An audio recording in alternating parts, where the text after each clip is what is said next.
Chapter 18. Conclusion.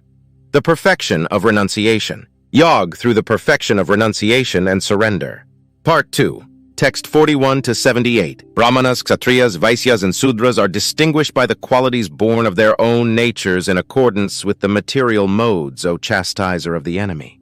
Peacefulness, self-control, austerity, purity, tolerance, honesty, knowledge, wisdom, and religiousness. These are the natural qualities by which the Brahmanas work. Heroism, power, determination, resourcefulness, courage in battle, generosity, and leadership are the natural qualities of work for the Kshatriyas. Farming, cow protection, and business are the natural work for the Vaisyas, and for the Sudras there are labor and service to others. By following his qualities of work, every man can become perfect.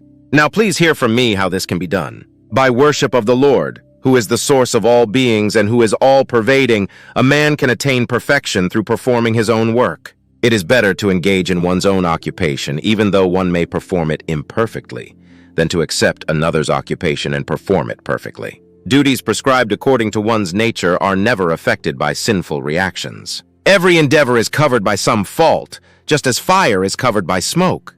Therefore, one should not give up the work born of his nature, O son of Kunti, even if such work is full of fault. One who is self-controlled and unattached and who disregards all material enjoyments can obtain, by practice of renunciation, the highest perfect stage of freedom from reaction. O son of Kunti, learn from me how one who has achieved this perfection can attain to the supreme perfectional stage, Brahman, the stage of highest knowledge, by acting in the way I shall now summarize. Being purified by his intelligence and controlling the mind with determination, giving up the objects of sense gratification, being freed from attachment and hatred, one who lives in a secluded place, who eats little, who controls his body, mind, and power of speech, who is always in trance and who is detached, free from false ego, false strength, false pride, lust, anger, and acceptance of material things, free from false proprietorship, and peaceful. Such a person is certainly elevated to the position of self-realization. One who is thus transcendentally situated at once realizes the Supreme Brahman and becomes fully joyful. He never laments or desires to have anything. He is equally disposed toward every living entity. In that state he attains pure devotional service unto me. One can understand me as I am, as the Supreme Personality of Godhead, only by devotional service. And when one is in full consciousness of me by such devotion, he can enter into the kingdom of God. Though engaged in all kinds of activities, my pure devotee, under my protection, reaches the eternal and imperishable abode by my grace. In all activities, just depend upon me and work always under my protection. In such devotional service, be fully conscious of me. If you become conscious of me, you will pass over all the obstacles of conditioned life by my grace.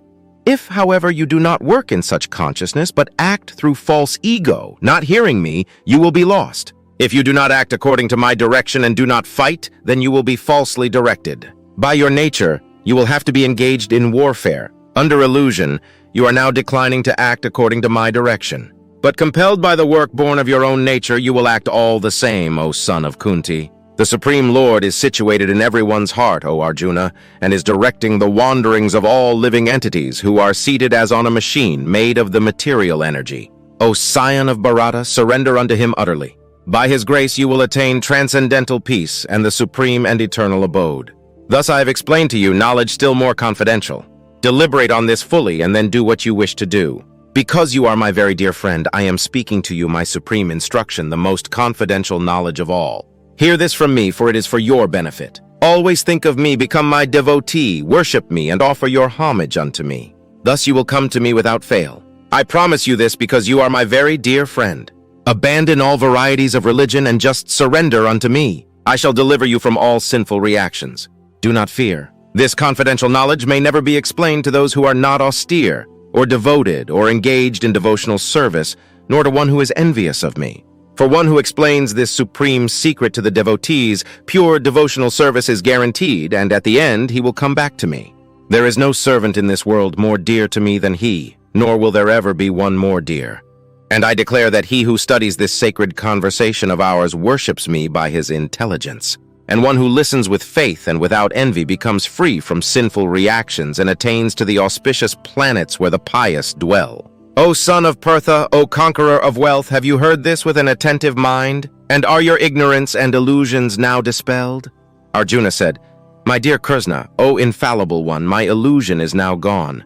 I have regained my memory by your mercy. I am now firm and free from doubt and am prepared to act according to your instructions. Sanjaya said, "Thus have I heard the conversation of two great souls, Krishna and Arjuna. And so wonderful is that message that my hair is standing on end. By the mercy of Vyasa, I have heard these most confidential talks directly from the master of all mysticism, Krishna, who was speaking personally to Arjuna. O King, as I repeatedly recall this wondrous and holy dialogue between Krishna and Arjuna, I take pleasure, being thrilled at every moment. O King, as I remember the wonderful form of Lord Krishna, I am struck with wonder more and more, and I rejoice again and again. Wherever there is Krishna, the master of all mystics, and wherever there is Arjuna, the supreme archer, there will also certainly be opulence, victory, extraordinary power, and morality. That is my opinion. Thank you for watching.